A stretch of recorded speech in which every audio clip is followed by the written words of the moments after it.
Hello my gorgeous plant people, welcome back to Rooting Mindfully. My name is Iana, and today I want to give you guys 3 ways that you can budget for your indoor plant collection, so stay tuned.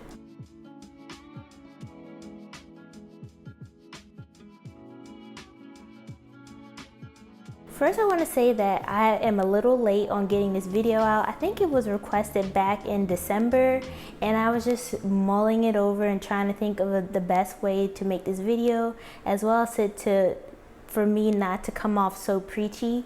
But first, I just want to start off with some advice, and then I'm going to give you guys 3 ways of, budgeting for your plants. And so for my advice, as always, I'm just going to say up front is that you just want to make sure that you are purchasing within your means. These plants come and go all the time. They're going to go up, they're going to go down in price. And, while you may not have money at the time that you really see, at the time that you see the plant and that it's on sale or auction, that plant is going to come back around. And so you don't have to be in a hurry to buy the plant. Like I said, it's always going to be there. These plants, they grow all the time. So I just want to caution you to really stay within your means. Don't try to, have the latest plant that you see on Instagram or, any other social medias, YouTube, things like that, to try to keep up with people. These people don't know you, and they're not able or even willing to pay your bills if you are short because you're buying plants. So that's the first thing is that I always harp on, is just to stay within your means. The second piece of advice I want to say is, please do not charge plants on your credit card if you can help it. That is a real slippery slope for charging plants on a credit card, because as you know, charging plants on cards is just out of sight, out of mind kind of thing. So if you're just swiping and swiping, you don't really think about it until you get that statement in the mail, and then you're just like. And so for you to charge $500 or $1,000, that can also mess up your credit. With credit and credit cards, you always try to keep your balance to where you can pay it off every month if you're able to, as well as to keep your utilization between 10 and 30%. So if you're charging plants, especially expensive plants or a big grouping of plants, that kind of makes it hard for credit cards. So I just steer clear of charging credit cards. And as well as I hadn't had a credit card for like 2 or 3 years, because I was following the Dave Ramsey method, and it's just so much easier if you just don't have to worry about that. So that would be my second piece of advice. My third piece of advice is that you really should write it down if you can, if you want to. This makes it so much easier just to write down your expenses and your purchases, because like I said before, when you are charging or when you're spending money, so when you're swiping your debit cards or credit cards, you're not really thinking about it. It's out of sight, out of mind. But if you're writing it down, weekly or monthly, it really keeps you accountable, and you can also see real time what you're spending your money on. You can make categories of if it's a want or a need. You can incorporate it into your regular budget. I would show you what mine is, but I don't want to give y'all all my numbers. But you can find different templates on different I buy cloth and paper. You can use just regular pencil and paper if you want, but it helps to write it down. And the fourth piece of advice is that you can try to have an accountability partner. An accountability partner, if you're doing like a no buy or a less buy or something like that, if you're saying, oh, I only want to spend $50 a month, and you tell that person, it helps to have an accountability partner. That way they can say, oh, didn't you already spend $50 this month? You're cut off. You gotta wait till next month. It really helps. My mom is my accountability partner, even though I didn't really ask her to be. She's like always that person. I'm just like, oh, I'm just gonna go to the nurse. She's just like, do you need another plant? Like, she's always in the back of my head. So she's like my unofficial accountability partner. But it really does help because if I didn't have her, or even like hearing her in the back of my mind, I would spend more than I already do on plants. So it really does work to have somebody, you know, in your corner. All right, so the first way that you can budget for plants is to transfer funds into a plant fund or a fund money account. And so I do have a fund money account or one of my savings account that I will occasionally transfer money into, but if you do it per paycheck, if you're able to, you can transfer like $10 a paycheck or $25 per paycheck to this fund money account or a plant fund, and that really makes it a lot more easier for you, especially if you just transfer it. You're able to go ahead and have some money put aside, say when spring or summer comes around, especially if you keep doing it all year round, you'll have a nice lump sum, so that way you can start to tap into that when you see a plant that you really like.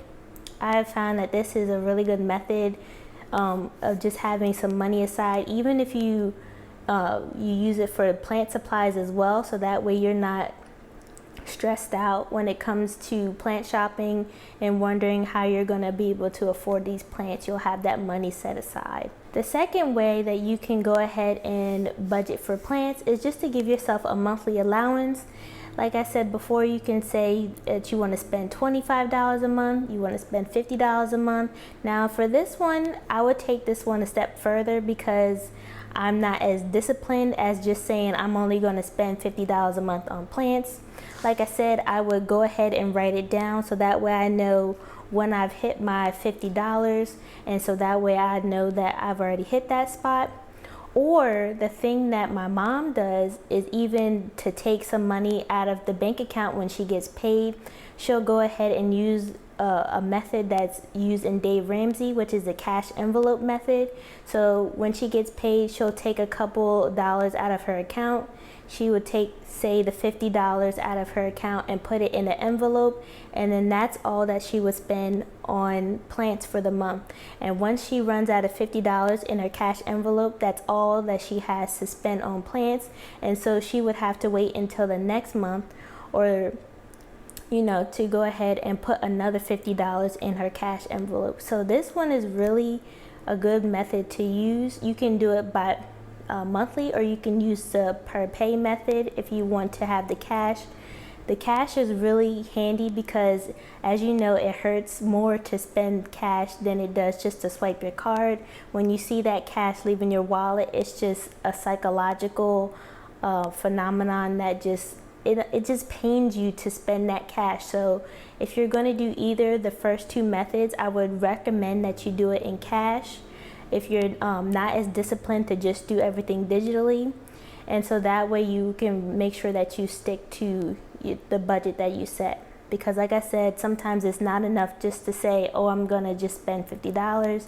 You either sometimes need to write it down, or you need to have the cash in hand, so that way you can really feel the pain when you buy a plant. And the third method that I like and I personally use as of late, as you guys know, I buy my plants in clumps, and so I'll buy all my plants in the spring and summer, and then I'll take off in the fall and like the late fall and winter. But I like to use the lump sum method, and this is anytime you get a birthday funds, or you get a wedding gift, or save a stimulus, you can use those funds to go ahead and buy your plants if you know if all your bills or anything else is taken care of. This is what I like to do. Now for my stimulus, I didn't do this. I did go ahead and put it into my savings account.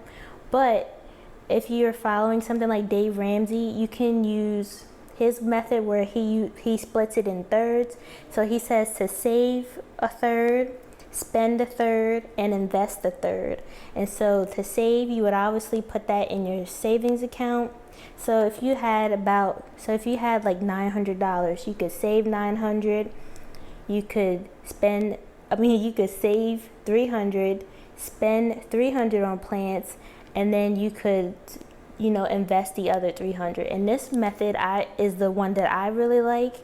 And so like I said, if you were using your stimulus, you could spend a third, save a third and invest a third. And that's how I really like to do my plant collecting and spending, because I like to do the bulk of it in the spring and summer and then just take that winter off.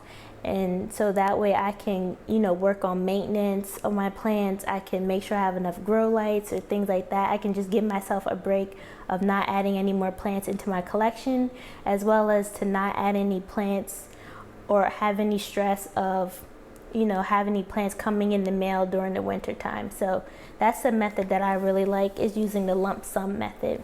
The lump sum method could also work for people who get an extra paycheck throughout the year. So if you're paid bi-weekly and you receive those 2 extra paychecks, during the year, it's usually around April and October, you could also use those to buy extra plants. So that would be the perfect time to buy plants, because April is usually when the weather starts to warm up, and usually October is the last time that you kind of want to stop buying plants, especially if you're buying plants online. So I find that those are also 2 good things to utilize if you want to use the lump sum method, is if you get paid bi-weekly and you get that extra paycheck. And so you can use that to contribute to your plant collection. But so yeah, those are the 3 ways that you can go ahead and budget for your plant collection. Like I said, the first one, you can do the per paycheck. The second one, you can do the monthly, and then the third one, you can do the lump sum. With any of these methods, you just want to really try to make sure that you're writing it down, or you're keeping yourself accountable, or you're getting yourself an accountability partner. Like I said, you just always want to make sure that you spend within your means and not get caught up in everything that you're seeing on social media. Even with YouTube, you just have to be careful of watching a lot of videos that are centered around plant shopping, because those can be triggering for a lot of people. It can cause you to add a lot of plants to your cart or your plant wish list. That happens to me as well. But you just have to keep in mind of what your priorities are, what your expenses are, and if you have any dependents or things like that. So those are the methods that I have to offer. Like I said, this video was requested last year, and I'm sorry that it took so long to get to it, but that is how I would budget for my indoor plant collection. It is the best thing I could say is to try not to go from 0 to 100. You can't go from here to here. I mean, you can, but it'll hurt you in the long run. And so one more thing that I want to say before I say goodbye is that, in times like these and last year, you really want to make sure that you have a savings. That's what I did. Majority of my stimulus was to beef up my savings account, because you never know what's going to happen. You never know what's in the future. So please have a savings. Make sure you're contributing to your savings, and don't use your savings to buy plants, because plants will always be there and it's not worth it. You always want to make sure you're good in case of an emergency. For God forbid you lose your job or you get sick or things like that. So those are all of the tips I have for budgeting for your plants. I hope you guys enjoy this video. If you have any more tips, or if you use any of these methods, put it down in the comments below. As always, I'm interested. And as always, guys, I just want to thank you guys for liking, commenting, and subscribing. And I will see you in the next one. Bye.